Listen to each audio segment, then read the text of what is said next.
తెలంగాణలో అధికారంలోకి వచ్చిన కాంగ్రెస్ ప్రభుత్వం 6 గ్యారెంటీల అమలుకు వడివడిగా ముందడుగులు వేస్తోంది. ఇప్పటికే మహాలక్ష్మి పథకం కింద మహిళలకు ఆర్టీసీ బస్సుల్లో ఉచిత ప్రయాణం, ఆరోగ్యశ్రీని 10 లక్షలకు పెంచడం చేసింది. ఇక మార్చి నాటికి మిగతా గ్యారెంటీలను అమలు చేసేందుకు రెడీ అవుతోంది. మార్చి మొదటి వారంలోగా 500 రూపాయలకే గ్యాస్ సిలిండర్, ఉచిత విద్యుత్ పథకాలను అమలు చేసేందుకు తెలంగాణ ప్రభుత్వం కసరత్తులు చేస్తోంది. ఈ క్రమంలో తాజాగా మంత్రి బట్టి విక్రమార్క ప్రజలకు శుభవార్త చెప్పారు. కరెంటు బిల్లులు కట్టాల్సిన అవసరం లేదు అన్నారు. తాజాగా మంత్రి బట్టి విక్రమార్క మాట్లాడుతూ మార్చి నెల నుంచి 200 యూనిట్ల లోపు విద్యుత్ వాడుకునే వినియోగదారులు కరెంటు బిల్లులు కట్టాల్సిన అవసరం లేదని స్పష్టం చేశారు. త్వరలోనే కొత్త విద్యుత్ పాలసీలను కూడా తీసుకురానున్నట్లు ప్రకటించారు.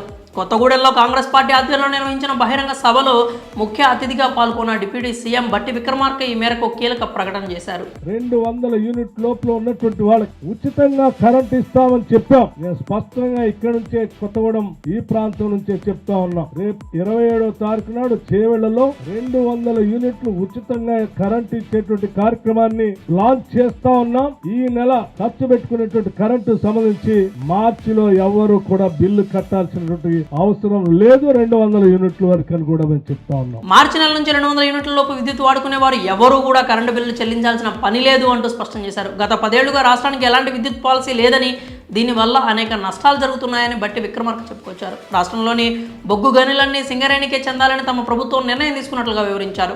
80% ఉద్యోగాలు స్థానికులకే ఇవ్వాలని రాష్ట్ర సర్కార్ ఇప్పటికే ఉత్తర్వులు జారీ చేసింది అన్నారు. అయితే గత 10 ఏళ్లుగా కనీస వేతన చట్టం లేక లక్షలాది మంది కార్మికులు నష్టపోయారని బట్టి విక్రమార్క వివరించారు. ఇప్పటికే కాంగ్రెస్ ప్రభుత్వం 6 గ్యారెంటీల్లో 2ంటిని అమలు చేస్తుండగా ఫిబ్రవరి 27న చేవెళ్లలో నిర్వహించే బహిరంగ సభలో మరో 2 పథకాలు అమలు చేసేందుకు రెడీ అవుతున్నట్లు మంత్రి బట్టి విక్రమార్క స్పష్టం చేశారు.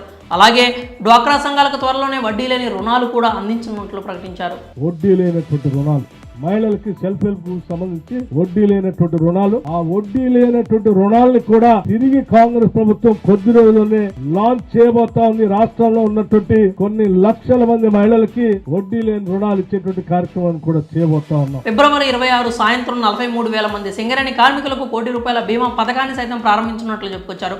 అంతేకాక బీఆర్ఎస్ 10 ఏళ్ల పాలనలో సింగరేణిలో ఉద్యోగుల సంఖ్య పూర్తిగా తగ్గిపోయిందని బట్టి ఆరోపించారు. రాష్ట్రంలో పుట్టిన ప్రతి బిడ్డకు ఉద్యోగం కల్పించడమే ఇందిరమ్మ సంక్షేమ రాజ్యం లక్ష్యమని ఈ సందర్భంగా ఆయన మరోసారి స్పష్టం చేశారు.